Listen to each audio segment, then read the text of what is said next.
Hi, everybody. This is Tim Allen for the Courier.com. And today with me, I have Joe Dooling, who is one of the candidates for the U.S. House of Representatives seat here in Montana. And so, Joe, thanks for being with us today.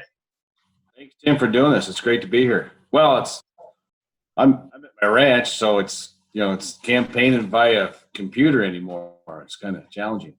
Well, that kind of takes me to one of the first questions. This is a tough campaign. You're in a group with a pretty good field of people, 5, 6 people, and two of them, Rosendale and Stapleton, have got some big names and a lot of money. So how do you combat that at this point? Well, let's talk about the money real quick. So the last 2 quarters, and now I think this third quarter, we just don't have the numbers yet. I've outraised Corey Stapleton, so we're out raising him on money. And then in terms of Matt Rosendale, Matt only has 107 for city council in Peaburg that have more donors than that. So Matt's got a lot of out-of-state money. I always say he's the best out-of-state candidate that out-of-state money can buy. But I'm not too concerned about those 2 names. The beauty of where we are with this race is that everybody's going to be voting absentee, and voters are going to have the time to do a little bit of research. And I feel confident once they do the research, we'll come out on top. So you think in years past that has really been a factor where people kind of get pressure crunched and they just kind of go, oh, well, that's the name I know. Whereas in this case, you really have an opportunity to let people know who you are and what you stand for. So with absentee ballots, you've got the time to do the research, right? Versus being in the booth where you got to hurry up. And of course, we're the number 2 ticket down, right? It's going to be U.S. Senator, then it's going to be U.S. House. Sure. And so we're the number 2 ticket down. So we feel pretty confident that people will start looking, as they get down towards the bottom of the ballot, they might not do as much, but certainly we feel confident people will. And, it's in the last 30 days, it's a whole new world, right? Yeah, no kidding. People are concerned about where we're going, what we're going to do. And so I think there's a little bit more. I think our turnout's going to be a little higher. I initially thought our turnout model was be lower. Usually there's about 160,000 Montana Republicans that vote in the primary. I think we're going to see about 180. So, let's kind of look at your background a little bit. I noticed from looking at your bio and your website, you've got Yellowstone Strategies Consulting Company. And it looks like that's, correct me if I'm wrong, it says water infrastructure advocacy. You've been on the Lewis and Clark GOP County chair. You've been on some fair board. So how do you see that experience helping you toward being effective in this seat if you win it? First and foremost, my first job is that we have a ranch. So Julie and I farm about 800 acres, 8 pivots in the Helena Valley where we raise malt, barley, cattle, and hay. My wife's a legislator for Lewis and Clark County and all of Broadwater County. And so that's our first job. I started Yellowstone Strategies. I worked 15 years for an engineer. We actually worked on projects in Drummond. Did the sewer system in Drummond. And that was like one of my first jobs. Wow. And so after I got done with the engineering, I did a little bit of consulting. I've stepped back from the consulting company, but it has a lobbying arm and it has a project management arm. And so it does. So I started that company. I've stepped back from that once I run for office. I couldn't tell you what they're up to these days because I just kind of stepped back. Sure. But on water projects around the West, helping with government affairs in Washington, D.C., and also on project management. I grew up down in Dillon. My uncle still runs the ranch my grandfather put together in the 1920s. It's down there right where the Big Hole River starts, right there by Jackson. I grew up in Dillon, went to school at Bozeman. I've been in Helena since 99. You asked me what my experience has been. Well, between being in Montana all my life, I think that's a big plus because if you're going to represent Montana, you have to understand the state. The second thing is when I spent those years in the engineering world, my big job was market development. I know every town in this state, their water and sewer issues, their highway issues, their road issues, their bridge issues. spent all that time working on those towns. I know somebody in almost every town from being an engineer, working on the engineering world. And so I think that gives me that I understand the grassroots of the state. I worked really hard on Reberg's campaign in 2000. I was one of the guys that talked Ryan Zinke into running in 2014. So I've got a good feel for Congress. Our forefathers wanted people to come from outside industry, go into Congress, make some laws, and go back and live with those laws that they pass. And that's what I've vowed to do. What resonates when I talk to Montanans about my candidacy, what resonates is that we're sending our 5th congressman back to the last 10 years. And we all were freshmen in high school, and we understand when you're a freshman, nobody listens. And if we want to have the kind of Forest Service management that we all want to have, you from the House side, you got to work your way up those committees in natural resources.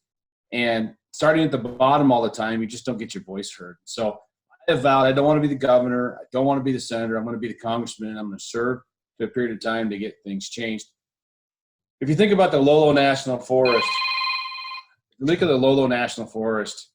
There's one grazing allotment left of 300 AUMs on the Lolo National Forest anymore. We have to get back to the kind of things that make our state productive. And you have counties like Sanders County and Mineral County that are 80% owned by the federal government. That land has to be managed in order for that county to be productive. And so that's, consequently, the last 20 years have taken those counties that were some of the richest counties in the state to some of the poorest counties, just because no activity is going on, that much land not being active. So that's what I do when I talk to people is that, look, we just need to have a congressman do the job. And if you look at my 2 opponents that you talked about, Matt's running for his 6 different office in 6 different election cycles, never once fulfilling a full term of office before announcing for another one. Wow. He's running for his 4th office in 4 election cycles. He ran for 2 in this election cycle. He ran for governor and quit that and ran for the House. So we got 2 guys that just want to move up the ladder. I don't choose to do that. I'm going to serve and be our congressman, and that's what I'm going to do. So that resonates when I travel around. So let's kind of focus on that forest management aspect a little bit. I know here in Drummond, there's I can probably count on just one hand the first 5 guys that come to mind that all had logging businesses or all had the ability to do business and was just ripped away from them. And they've tried to pick up towing jobs or doing whatever they do. So how do you try to get that to happen when you have some of these groups that are just they seem dead set on letting deadwood just hang out for no good reason? Well, they also capitalize on the fact that nobody really knows either, right? So the folks are getting further and further land that there's not somebody back there advocating for the principles that we understand in terms of what does good Forest Service management look like. And so we're, I think that voice has not been heard. Of course, when you're a freshman every time for the last 10 years, it's hard to get that voice to be heard. But, if you think about Chairman Bishop, who was the chairman of the Natural Resources from Utah, he was able to get a lot of things done for Utah because he stayed there and worked so long and got himself up into being a chairman of Natural Resources. And so to get those voices, your voices heard and people to understand it, you just got to prove to them that it works on constant. One of the biggest things I want to work on is getting the government, the federal land to be a partner in our state and not an adversary. And so that takes a lot of work. That takes a lot of meetings. That takes a lot of demonstrations. And we're just going to have to do it. And those are the things that I'm going to tackle when I'm the congressman, is tackling those things that I think if the federal government was more of a partner in some of this stuff, we would have a lot better advocate. And I get what you're saying when you're concerned that there's a lot of groups that make a lot of money. The first thing we got to do is stop paying people to sue the federal government. That law has to be changed. That's the dumbest thing I've ever heard of in my life. Yeah. So we got to change that law. And I think hopefully when we take this common sense back to the process. but you have to be back there to fight for it. And it takes common sense people to be in the position to bring common sense there. So. All right. So now let's kind of stay in that area of public lands, and the forests are certainly Big part of deal at that. Granite County. Yeah, huge deal. And when you look at that, what are some of the problems there and the threats to it, and what are some of your solutions to it? Because really, Montana is the last place in the United States where you have this massive expanse of land that you can really go out and recreate in. Right. It's got to be the balanced approach, balanced use approach. And I thought about ways to incentivize access. This just taking access can't work. We got to incentivize access through asking landowners, hey, look, if you give us an access, we're going to get you some grazing allotments, those kind of things, to try to encourage that kind of feeling to this adversary between the landowner and the federal government and the neighboring landowner has to end, and we have to do that through areas of incentivize folks to do that. So I think that's first and foremost, to try to figure out how to incentivize that kind of partnership. Secondly, and most importantly, we understand that the current model isn't working. Right, these Forest Service fires we're having now, they're burning so hot, they're scorching the topsoil because we're not managing them right. And so we've got to go in there and use it for multiple use, whether it's logging, grazing, recreation, all those kind of things. And it takes a series of approaches that have to be done. And one of it is the public too. We helped a guy with some Forest Service allotments for a couple of years, and I was always blown away at how much stuff on the Forest Service. And I think we got to incentivize the recreators to be good neighbors as well. So it's a whole policy we got to work on. It's a whole attitude change, and it takes a while to do that. But I think if you think about this COVID, this Corona deal, if you think about it there's going to be a lot of lessons learned. One of them is really going to be that we don't need to have mass transit of humans to work to point A and then back home. Quite a bit of work can be done, just like you and I are doing now. Sure. And when that means, and I get this a lot, there's going to be people who like this, there's going to be people that hate it. But that's going to make people want to move to places like Petersburg, places where you get a really good quality of life and you can still do your job. It's going to be more and more of that happening. Some people want that. Some people don't want that. But you're going to see more and more people who want to recreate. And I think we just got to find that balance. People got to realize that cattle are a good thing. Logging's a good thing. And all this is all good. So we've got it just takes a lot of work. And I believe in this country that if you are an advocate and you work hard for it, you find the partners, you can move the needle. I still believe you can move the needle. So I'm guessing as a cattleman, you're not a big believer in the cow farts are destroying the atmosphere theory. Tim, I was just talking to the Farm Bureau president, and I said to him, there's three really good things that have come out of this Corona. One is that we've proven, pollution worldwide has just plummeted over the last 30 days. And what the result is, it's not agriculture is not the issue. It's the mass transit of humans from point A to point B and from point B back to point A that's causing the much pollution. And so I think we're going to look at that model too. Congress is going to have a chance. It won't be this Congress. It'll be the next Congress through tax code policy to incentivize these more work at home type environments. The world is going to be a lot different, especially in terms of major infrastructure like commercial real estate in downtown. The world's going to be a lot different after this because we've learned a lot of lessons. Think about the amount of money we can save if we don't have to build 12-lane highways and big tunnels to transmit people back and forth when they can do work at home. There's just a big savings everywhere. And so I believe when the economists say that it's going to take us a while to recover, it's because we're looking at a different paradigm, and it always takes a while to do that. And then the third most important lesson we learned from it is that we cannot have our our national security in terms of antibiotics and vaccines produced overseas. We don't let China produce our fighter jets. We cannot let China produce our, Great point. and those kind of things. And quite honestly, everybody that's listening to this is from ag. We've been yelling on the top of the mountain as loud as we can, saying, "Hey, you're letting China buy up all of our vaccine companies," and it's quite honestly, it's been happening since the Bush administration, where China has been buying these American assets. That China is a political adversary, and anybody who thinks they're a partner of ours just doesn't understand it. And so these are national security items, and we need to protect them so they can operate in this country, and to make sure that they stay here.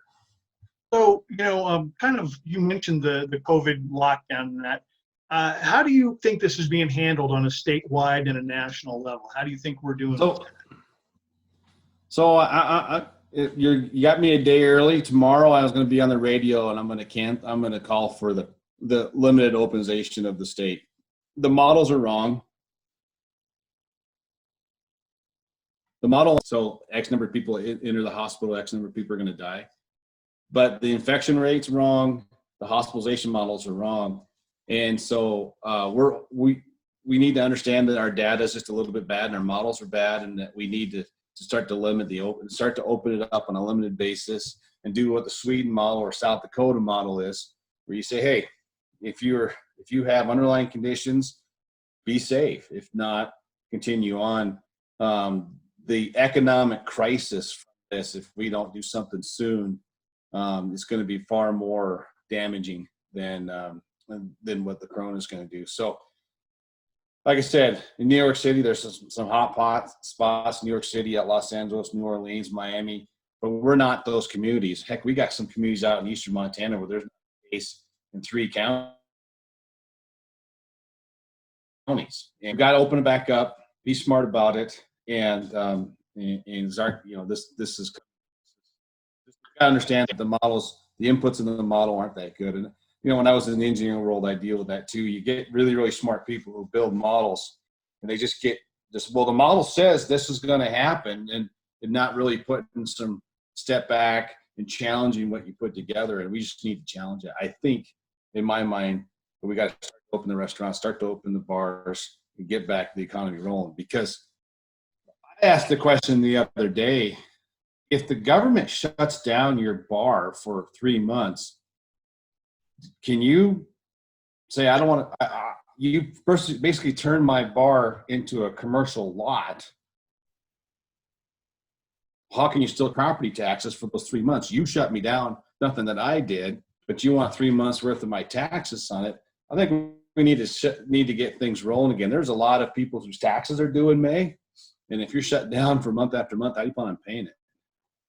So when you look at and you talk about, the model numbers are wrong that you're seeing, where are you drawing that kind of data from? Is that just from another source, or are you just, how are you? Well, you just do the math yourself, right? In Montana, we've tested like over 7,000. We have 200 cases, right? That's an infection rate really, really low. Hospitalization rate's even lower, and our death rate, we've had 11 deaths.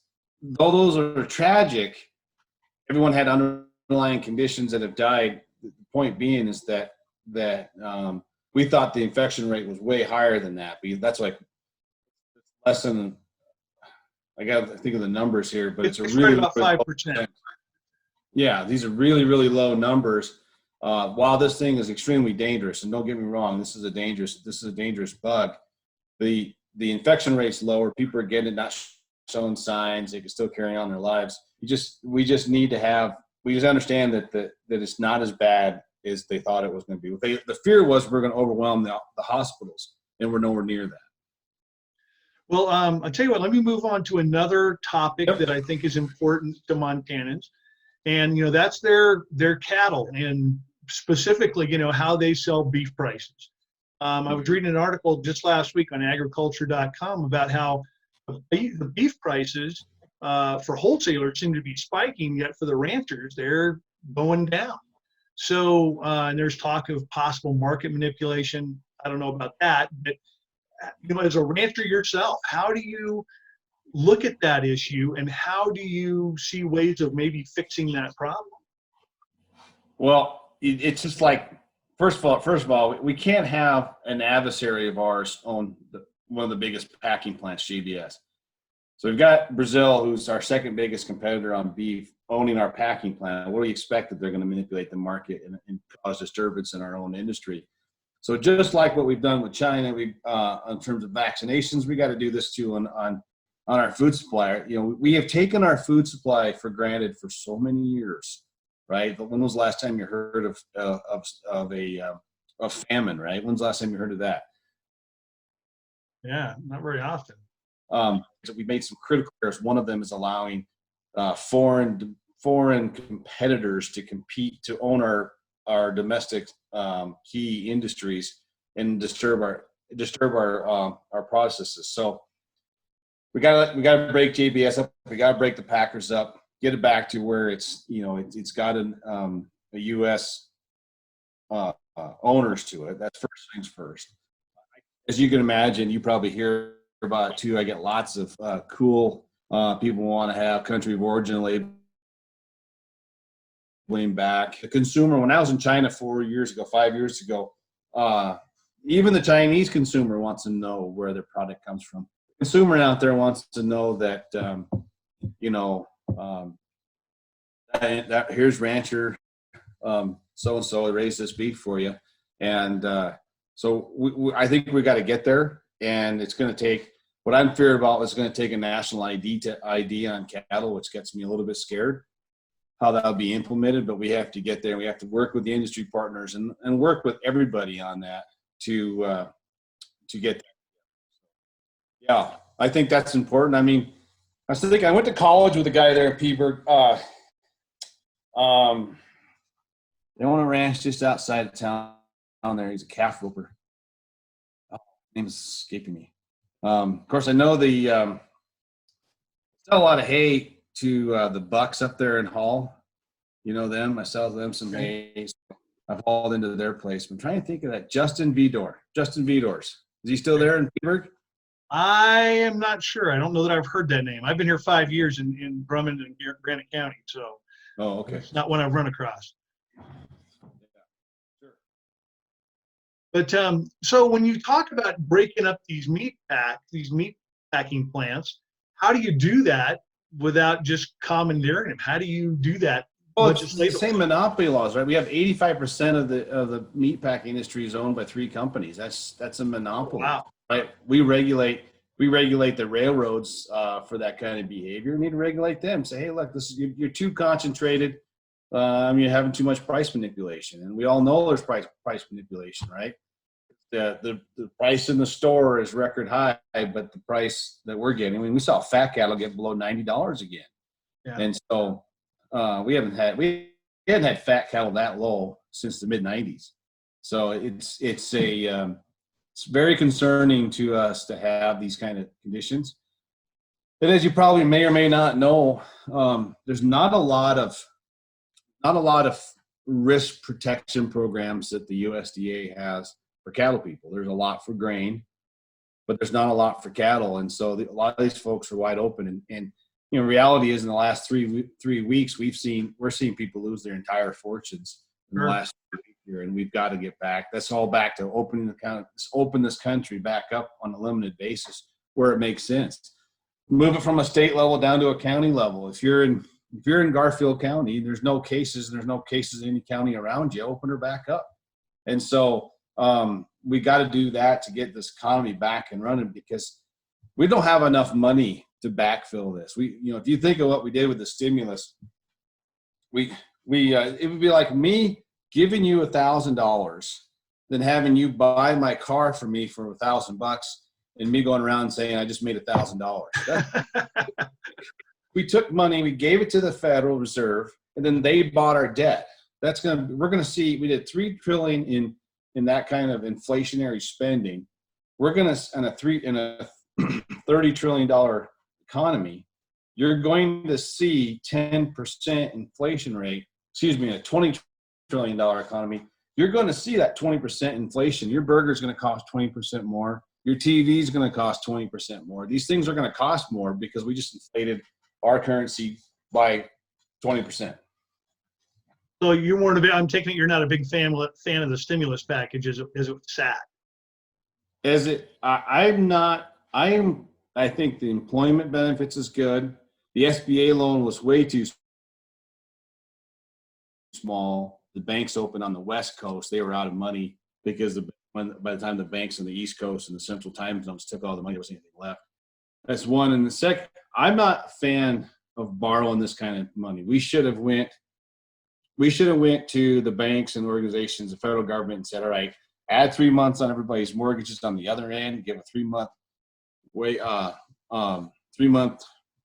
cushion on mortgages, work with renters on vouchers, those kind of things that we should have done to try to pull back the amount of spending, but just to inflate the economy by 20%. I mean, we're not done yet. There's going to be an round 4 coming. How much are we going to go before it's out of control? Well, I'll tell you what, one last thing I'd like to cover, it's always seems no matter what level it's at, whether it's a city, a county, a state, national, people never feel like they're truly connected to their representatives. And right now, unless the census changes it, you're going to be our lone voice in Washington as far as a representative.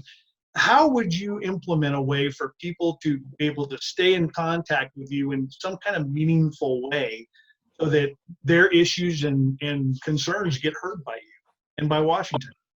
Certainly I vow, just like every guy that's run for this seat, but I'm going to hit every county in the first year. So we'll hit all 56 counties in the first year. So we'll have town halls or meetings or whatever where people can come in every county. So we're going to do that. We're going to have public town halls. We'll do some of this. The problem with what we have right here, this actually allows you to ask questions. But if I do a Facebook Live, I can censor the questions. I don't want a scenario where questions have been censored. I want people to ask me questions and they get to understand where I'm thinking. And so we're going to do all those kind of ventures. But, I've given out my cell phone. I'll give it right here, 431-3510. Montanans are going to be my boss, and I want my bosses to call me and tell me whether my job's good or bad. I want to hear from them. Tell me what you're thinking. And so we've done that. We'll continue to do that. And I get it that people want to know their. Well, I appreciate that. And Joe, if you guys want to come to Granite County, let me know, and I will be glad to host something for you. I think that would be outstanding. So I really thank you for your time today, and I really appreciate your candor and your input on everything. I think you got some great ideas. I appreciate that. And I didn't wake up. I haven't woke up for 30 years wanting to be a congressman, but as we got into this and I started seeing the names, the same old names recirculate, and I say, we got to stop doing this. And I had a long conversation with the wife and said, what do you think? And it was a tough decision for us because we put our whole farm in the line. As you can imagine, the margins are awful tight. Oh, yeah. But in my mind, if good people don't step up and run for office, we don't have good choices, and B, we elect the wrong people. And so it was a tough decision to make, but I'm up to the challenge. I'm excited about the challenge, and we're gonna give it all we got. And so just one final thing, your website, if I remember right, is joedooling.com. Is that correct? Yep, joedooling.com. My Facebook page is Joe Dooling for Congress. We still have 80 or so of those gun tickets, drawings in May 1st. And so, what we have done is if you donate to our campaign, you get put in for a drawing of this gun. It's called a 30 Nosler. It's made down in Dillon. The action is made up in Columbia Falls. It's Defiance action.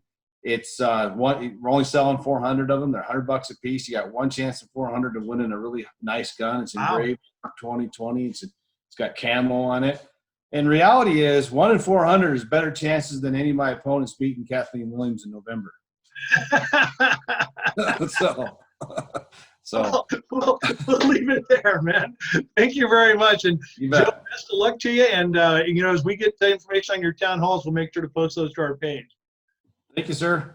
All right. Thanks, Joe. So that's it. Joe Dooling for our U.S. House of Representative seat in Montana.